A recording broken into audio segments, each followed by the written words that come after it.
Hello, everybody. This is the second module of our Mentoring Tourism Microentrepreneurship course. And the first one was kind of the overall philosophy of and process of destination planning to involve the microentrepreneurs.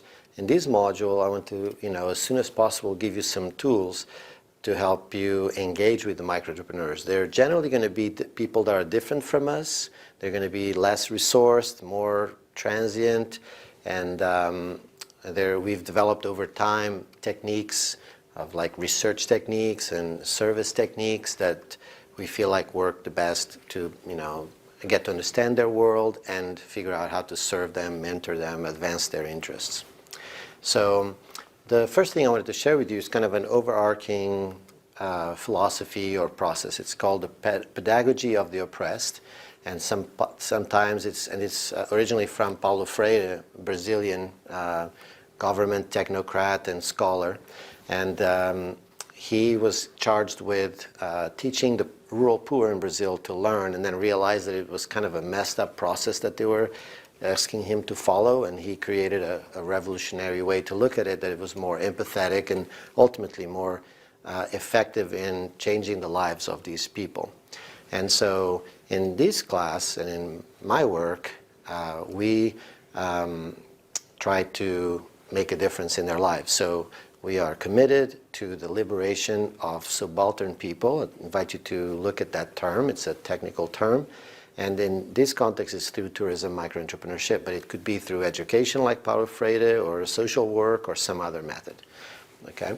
And so there's 3 steps or principles in the work that he advocated that I want to share with you. So the first principle or first important notion is the notion of conscientização, which I translated here for conscientization just for ease, but only seldom, we see English-speaking people use the term that way. Usually the term is used as critical consciousness, which is kind of an awareness of the factors that hold our lives back or hold our capability to prosper, constrain our prosperity.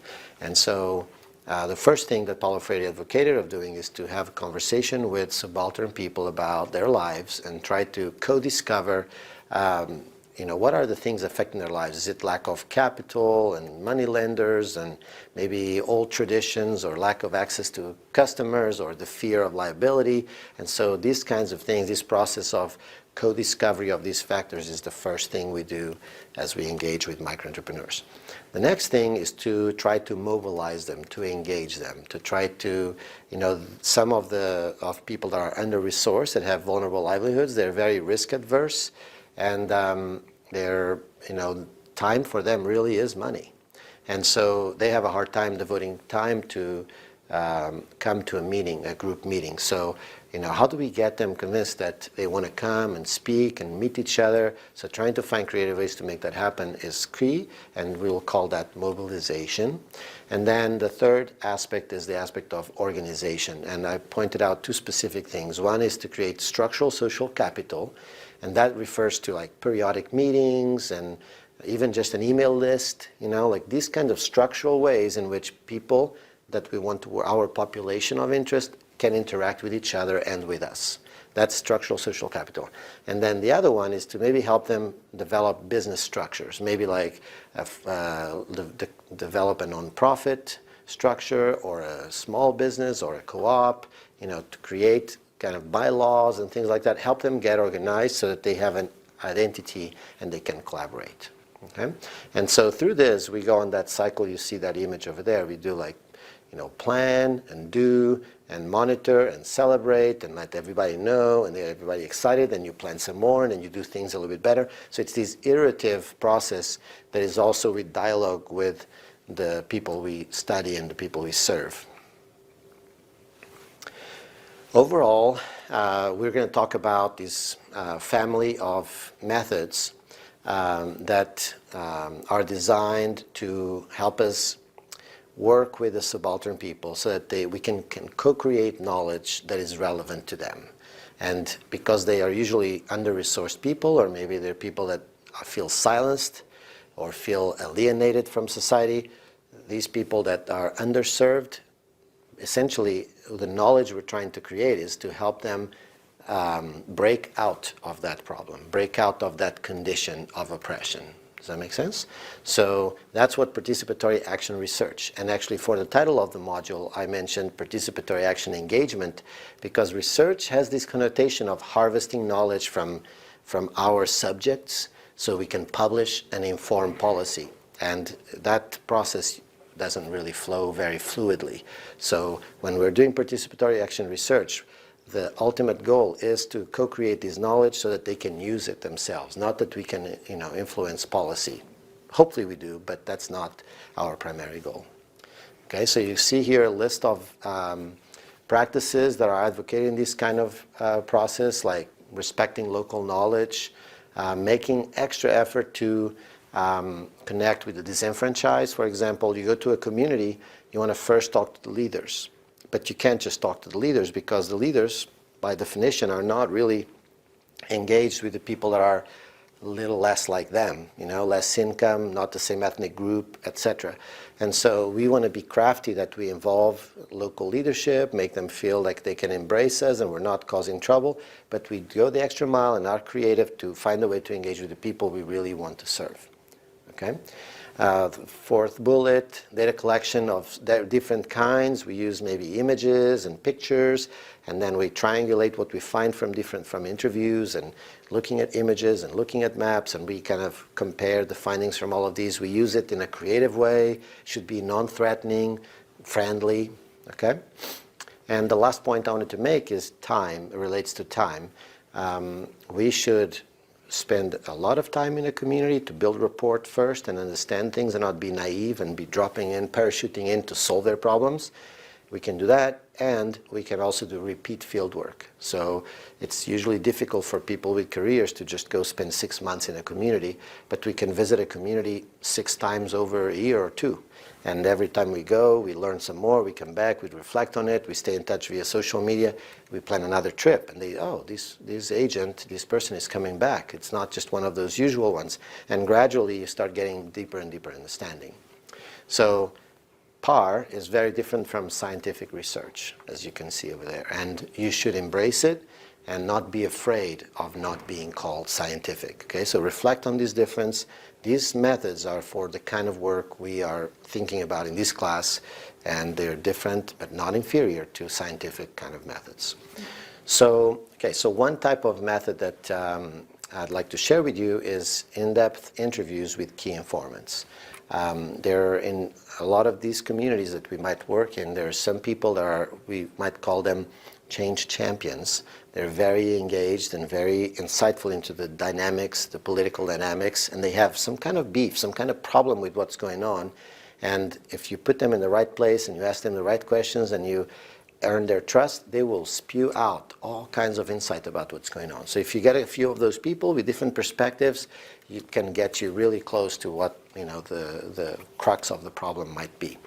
Okay, so you want to have, though, an approved and thought out list of questions, a protocol, but you need to not be shackled to that protocol. If a conversation goes into an interesting point, you follow that topic a little further to see what's going on about it. You don't need to just be super regimented.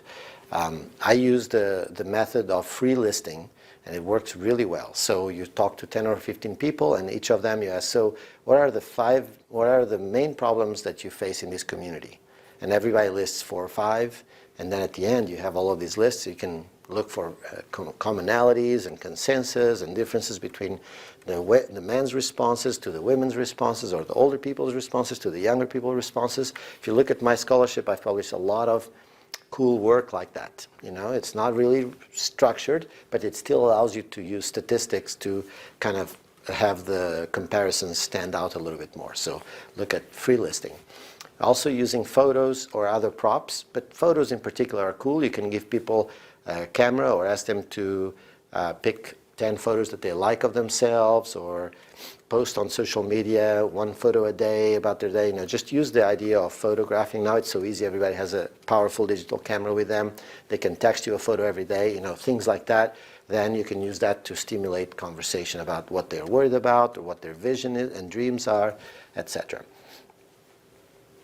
Rule of thumb interviews of about an hour are the way to go. Less than an hour seems like a lot of work to get it all set up, and then you talk 30 minutes and you're done. It doesn't feel right to anybody. If it's longer than that, the conversation will probably drift into things that are not really central to what you have to ask about. So you find a happy medium around an hour, and you need to sometimes be very crafty to keep it like that, because some people are very verbose and they want to talk about their chickens and about their art and about the mayor, and you see that it's going in all directions, and you need to show them, we're 2 questions down on a 15-question protocol. Let's pick up the pace or something like that, but in a tactful way, so they don't feel like they're just these subjects of your interrogation. Okay. In terms of audio recording, it's another thing that you need to think for yourselves. There's the balance. On one hand, it's nice to have the audio record so you can go back to it and recap it. But in my experience, the only time we have gone back and transcribed an audio and really analyzed the data, all of the interview, is in research projects. In like development, impact evaluation, or planning, we just listen to things, we look for themes, and it's enough evidence to write a report and to have a good idea of what's going on. On the other hand, now it's easy to transcribe, because it used to cost money, but now you can use Google Docs and audio, and you can just play it up, and Google listens to it and types up a draft. You can correct the typos, etc. It's pretty easy to do. It's still complicated to analyze. And so, and in some situations, if it's a sensitive topic, having an audio recording going on might inhibit the participants from actually sharing some more controversial stuff. So all of these variables, you need to make a decision from situation to another. Okay. So just a couple of pictures of people in my lab going to a familiar place. On the right, it's on the Craftsman workshop. And she's there, and she has her billboard onto the side, has done the interview, and now is kind of appreciating his knowledge and his process. And on the other, it's in a coffee shop, a little quiet side of a coffee shop, and my student was there conducting her interview. Okay. This is another cool tool that I'd like you to experiment, and if we were residential, we would all do it here in a classroom. You need flip charts and stuff like that, and it's a method used to overcome a big problem of focus groups. With focus groups, there's not much structure, and so what happens is that the conversation ebbs and flows a little bit out of topic, and the more dominant people end up dominating the verbiage, the sound bites that we capture. And so then their views are more represented than those that are have less status or less talkative. And what Paulo Freire said, we make an extra effort to connect and listen to the disenfranchised. So nominal group technique is a technique for interviewing people in groups, but it's structured in a way that allows everybody to have the same level of voice. And we have a handout on Moodle that explains step by step how to do it. But essentially you go round robin asking people to what their answer is to a question, like what are the biggest problems in your community, and then somebody's writing it down. And then when everybody feels like they've said everything they had to say and you have a nice list, you invite them to come over and vote on their 1 or 2 most pressing answers on the list. And usually I like to use stickers with smiley faces or stars, and it's, even adults love to put little stars and stuff like that. And so once again, with PAR methods, we want it to be fun and engaging, and they actually stand up and they come over here and they do that, And so that's essentially it, but the details are on Moodle. Be sure to look into it, because it's a technique you may have already experienced in your professional lives, and you want to be competent and to use it. Last thing I would say here is that whenever you do come to use it, make sure you try out your easels at home beforehand 3 or 4 times, because it's like, you don't want to be in front of 15, 16 people, wrestling around with a metal, awkward piece of thing, that you can't set up. And they're all a little different from each other. And from experience, you want to first look at it. And people like me even will look at your bag, and if they look very new, I just sit back and wait to see how you're going to be struggling, because every one of those things are going to be a little bit different, and you look really silly in front of those people. So that will, earn you a lot of respect if you go there and you know what you're doing. These are examples. I brought you examples here deliberately from abroad because this method is so nimble that it can even be used, across languages. In this case, it was with Chinese language, but in the bottom picture, it's with Tibetan women, and they're using photos, and they were going to put the photos in a certain order and vote on the photos, etc. So you can adapt nominal group technique to fit your situation, and language is usually easily to overcome, and literacy, because they're not really writing things, you'll be writing things. So it's an equalizer kind of a group process that I really use a lot, rely on a lot. This method is really born and developed in this lab, in People First Tourism Lab. It's the notion of getting to know people that you're serving and you're studying, but you're their mentor and you're their friend and you're their coach and you're also almost their stockholder, because you are truly invested in them, you truly love them, and you truly want to see them succeed with their business. Because remember, we're serving and engaging with under-resourced people. Making money is important to them.